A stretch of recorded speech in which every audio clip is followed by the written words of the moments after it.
সবচেয়ে সুখী মানুষটাকে, পৃথিবীর সবচেয়ে সুখী মানুষটাকে কাল কিয়ামতের মাঠে আল্লাহ পাক এক মুহূর্ত সময়ের জন্য জাহান্নামে ঢুকাই দিবেন। কতটুকু সময়? এক মুহূর্ত। আল্লাহ পাক জানেন কতটুকু সময়। এরপর তাকে বের করে বলবেন, দুনিয়াতে সুখে ছিলাম? সে বলবে, আল্লাহ সুখ কি জিনিস আমি জানি না, সুখ কাকে বলে আমি জানি না, সুখ কি আমি সেটা জানি না।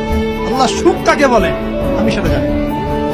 আর এই পৃথিবীর সবচাইতে নির্যাতিত, নিপীড়িত এবং দুঃখ ক্লেশে ভরা মানুষটাকে আল্লাহ পাক এই এক মুহূর্তের জন্য জান্নাতে ঢুকে দিয়ে বের করে নিয়ে আসে।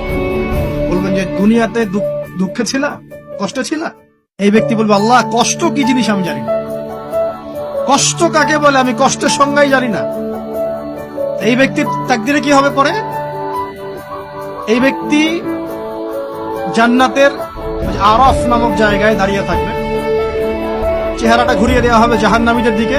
সে বলবে যে আল্লাহ চেহারাটা খালি আমাকে জান্নাতের দিকে ঘুরায় দাও, আমি জান্নাতে যেতে চাচ্ছি না, খালি চেহারাটা ঘুরায় দাও, বাস এনাফ। আল্লাহ বলবেন আর কিছু চাবো না তো? না, আর কিছু চাবো না। ঠিক আছে, চেহারা ঘুরাই দেবে। এবার চেহারা জান্নাতের দিকে ঘুরে আসে, জান্নাতের